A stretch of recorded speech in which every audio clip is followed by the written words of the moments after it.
Please join me in welcoming Diane Alisa, our keynote speaker for our first ever Golden Beer Gala. She's the author of A Love Letter to Suburbia, How to Restore the American Village. In urbanist circles, the needs and experiences of kids are too often overlooked, and yet they're one of the primary reasons families leave cities and relocate to the suburbs. Diane's work reminds us that the village so many parents seek is, at its core, a 15-minute city, walkable, welcoming for people of all ages and abilities, and with one's daily needs just a stone's throw away. In a region like San Diego, primarily shaped by its suburban context, her insights challenge us to broaden our vision with openness, empathy, and imagination. Please welcome Diane Alisa. Thank you so much for inviting me. I feel teary-eyed. This has been a labor of love, and I feel so accommodated for my little babies. I want to begin with an image from General Motors' 1939 Futurama. This exhibit genuinely shaped the American psyche about what the future America would look like. And maybe it's hindsight, but I honestly cannot imagine a future more bleak or more anti-family. And I believe that Norman Balgetti successfully shaped this ideal, that the corporate car dream was fulfilled. And the irony is that deep down, I think that Americans always sensed exactly what the suburban lifestyle would become and what it would destroy in order to survive. And when I wrote my book, I had to peel back that subconscious, this inherited future that told us that car dependence, sprawl, and isolation were just inevitable. Money would run out, communities would crumble, and technology would overcome us. But now I know what kind of future we actually want. And I imagine a future where trees are cared for about again, and color returns, where buildings gain architectural richness and depth rather than just fading into gray stucco boxes. A future where children are more capable and better cared for than any generation before them. A world where our communities share libraries of tools and books, and we have theaters and plazas and fountains, where mending socks makes more sense than tossing them. But our infrastructure tells us the opposite. Consume, do not create, throw away rather than pass things down, tear down and submit. But restoring the American village is a vision that we're reaching for, one in many ways, a movement toward the divine, an ideal that's bigger than any of us individually, and with faith that our labor can actually shape the future that we're imagining. And that's why you guys are here, to spark a new renaissance of urban design. But before the how, we need to think about the why. To think big, we actually have to think small. The antidote to America's urban crisis begins with understanding infants and children. Their needs and the mother's needs should structure both built environment. We've lost this wisdom through behaviorist parenting trends and infrastructure that isolates families. But unlike the suburban dream, which keeps insisting on the benefits of a nuclear family, children require far more than mom and dad. They need extended family, neighbors, community, woven into daily life. I want to show you a simple framework based on 4 years of research on how environments shape family and child health. And this diagram is typical maternal responsiveness to infants in certain environments, but the principles still apply for older children. Right now, we're starting at the bottom. We have low responsiveness. Here, mothers and infants are left on their own. These families have non-existent communities, and they have very inadequate infrastructure to help them. More often than not, they are often in poverty, and their infants are in buckets rather than in arms. and on screens rather than family or children. And this level of responsiveness carries really high risks, the highest risks for motor delays, brain injuries, stress disorders, behavior challenges, and in the worst cases, failures to thrive, suffocation, ulcers. And unfortunately, most American families land only slightly higher on selective responsiveness. They're holding their babies about 25% of the time instead of 80% of the time, and they're surviving, but barely. Car dependence erodes community and hinders mobility, and so people rely on selective strategies like rigid sleep schedules, sleep training, daycares, just so that they can function. And even the most affectionate parents are forced into making compromises to function in car-dependent spaces, like just going to the grocery store. You cannot respond to your crying baby. Responsiveness, by contrast, is an entirely different philosophy on infant care. Parents respond to every cry and cue, and they live in an environment that actually enables them to do so. So whether they're in a reed sling or a buffalo carrier, these parents are present. They carry their infants most of the time, and walkability enables the mother-baby connection. And then there's attunement, where parents anticipate a child's needs before they ever cry, and these mothers are so in tune that they know when their babies need to pee and will actually potty them. Their sleep cycles align while the baby nurses in the night, and many Americans don't even understand that this level of responsiveness exists, because we've been trained since childhood to disconnect from ourselves, one another, and the natural world. And in cultures like the Inuit, the Mayan, and several Aboriginal communities, there's virtually no separation between work and society for mothers and children. So where mom goes, baby goes.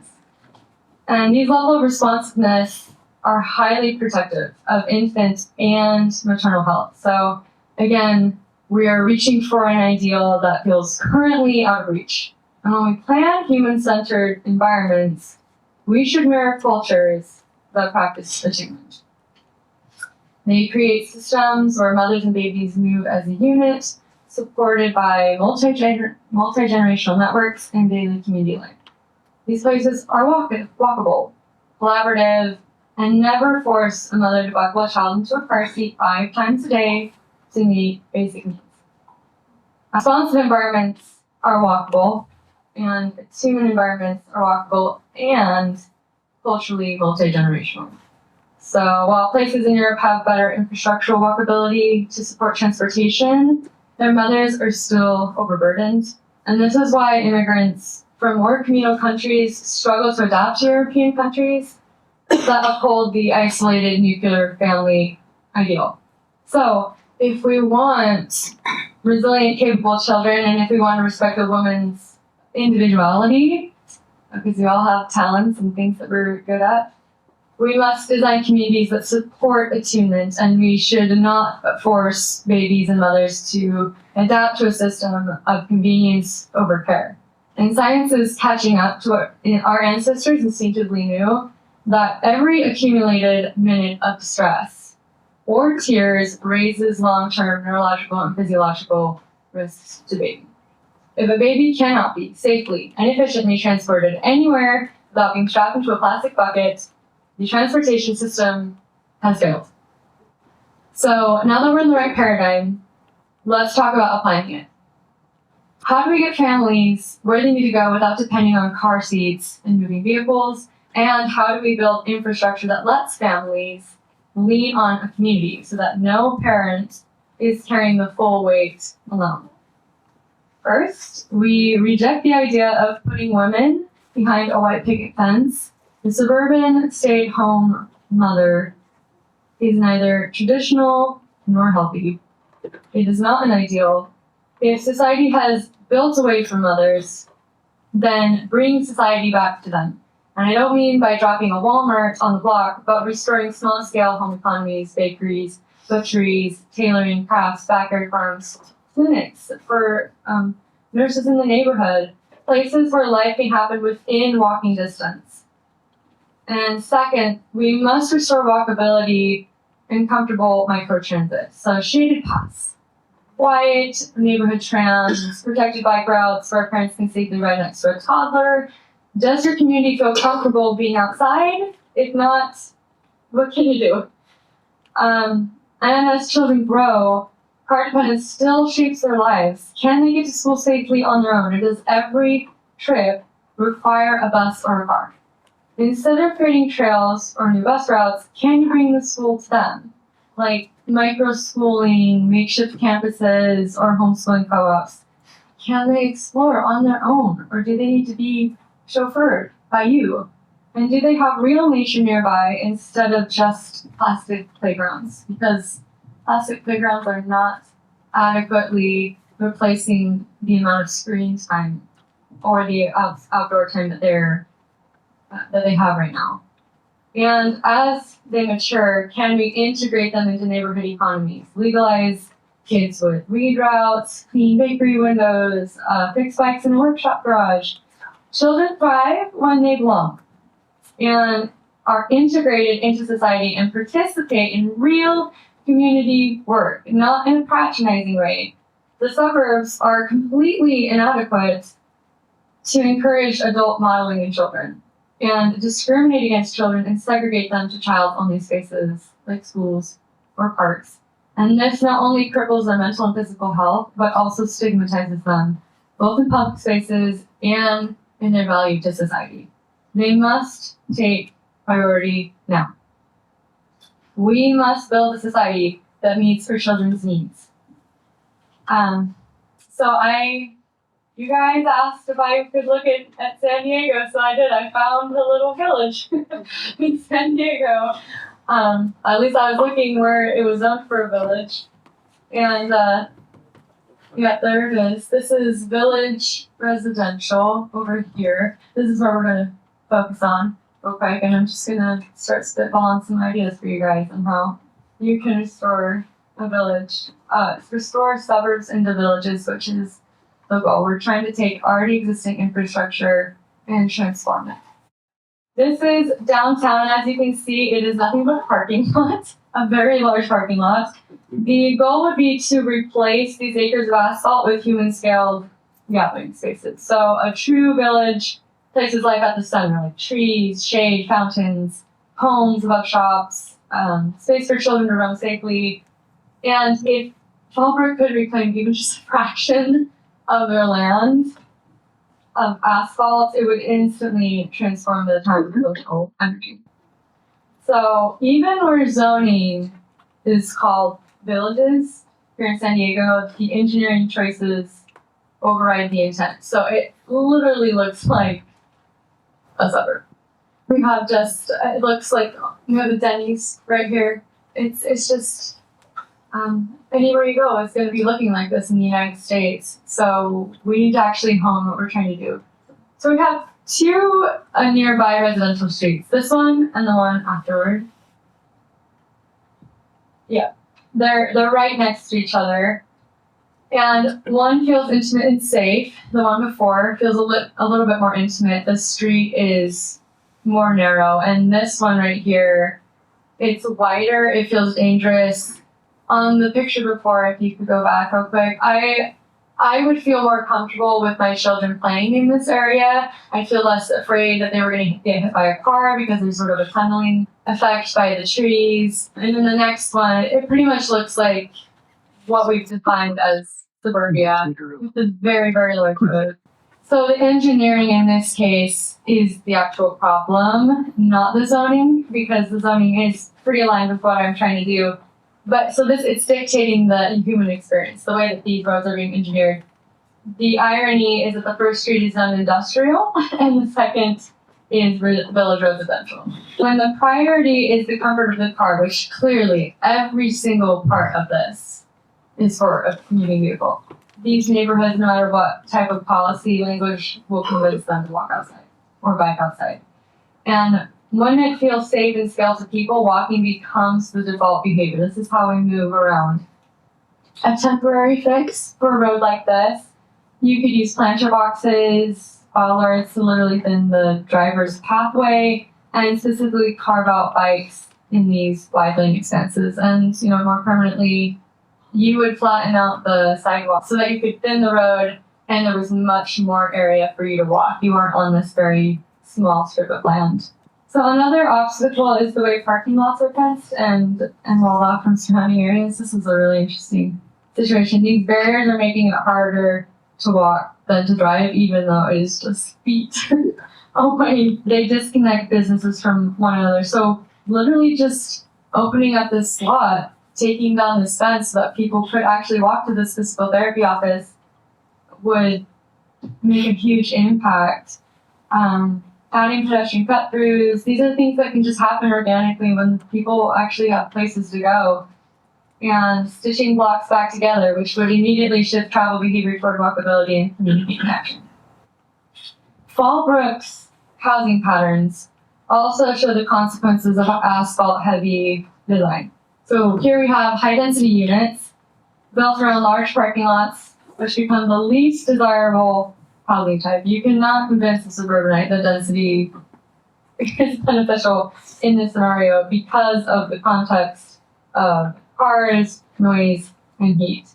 If these same units faced courtyards, gardens, or if you started using traditional architecture instead of asphalt, which I've seen communities do, refaced buildings, that would be dramatically more appealing. And we've also seen that adding these architecture to these places convinces them to stay. They want to stay longer. They become the permanency residency keeps these places from turning into slums and improve the quality of life. They start investing back into the community. So even with modest changes, the same land could support a genuine village pattern, mixed use, walkable, shaded, and human scale. All of this points to a simple truth, which is that Fallbrook has the ingredients for a village, but not yet the form. It technically has the zoning. The opportunity is now to align engineering with the intended zoning. So narrowing Main Street to human speed, converting portions of asphalt to plazas, above-top apartments, and multi-generational homes. And these steps would allow families, seniors, and children to move through Fallbrook more comfortably without relying on a car for every trip. Fallbrook, like any other suburb, can absolutely become a village that the zoning implies. It only needs engineering and the imagination from you guys to match. And again, it's about starting small in these little pockets of ingenuity and problem solving from community members that will avalanche this movement. It's about taking down the fence. It's about creating trails that didn't exist before. It's the little businesses that keep you in your neighborhood instead of going to the commercial district 3 times a week. Now you're going 2 times a week, 1 time a week. This is possible. It's just a matter of will and education. And you guys are pioneers to this. Once people turn back to walkability, life will explode. I mean, you guys will be right here to lead it. You already are. They just need to know that they do want walkability. How we talk about these issues matters so much. How we frame walkability is truly the battle that we are fighting. We have to cut through our propaganda, conspiracy, and poor infrastructure. Improving walkability shouldn't be framed as taking anything away. It should always be presented as giving communities more beauty, more safety, more connection, more local business vitality. So, for example, suburban families often fear the word density and city, but they embrace what I'm defining as family-centric zoning. It means their parents, siblings, or adult children can live close by. And once people understand that these improvements solve real problems and strengthen family life, they begin to take ownership of their community's future again. For example, if a neighbor asked you why you were trying to reduce the setbacks requirements for a home, because those types of things take away lawns, you could say, we're working with HOAs to allow courtyard homes so that families can live in these courtyard homes right next to each other, but still be in separate units and still have a shared place to play.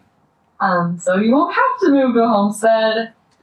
you can actually live in society and regain that community that you're deeply searching for. And lastly, I just want to push back on something that people talk to me about. They talk about how can we do this practically, which I feel dismisses conversations about beauty and charm as idealistic or unnecessary.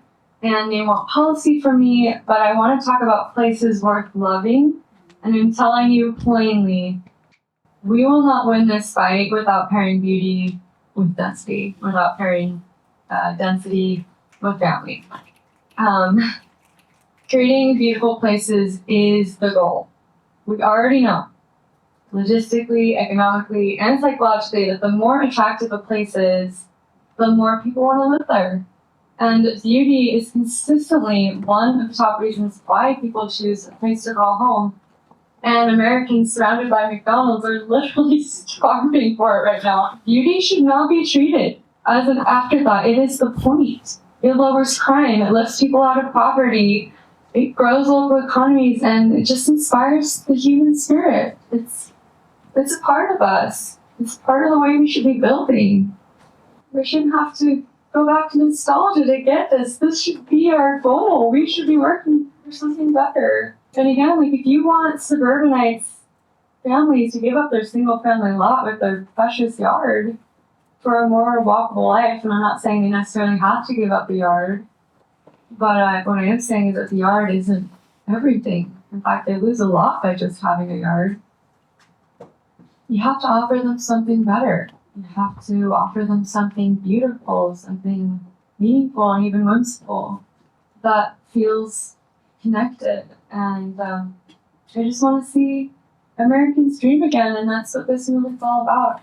Restoring walkability is the act of creation. It's about caring about your community again. And lastly, I want us to be designing a world that our children will inherit. Thank you.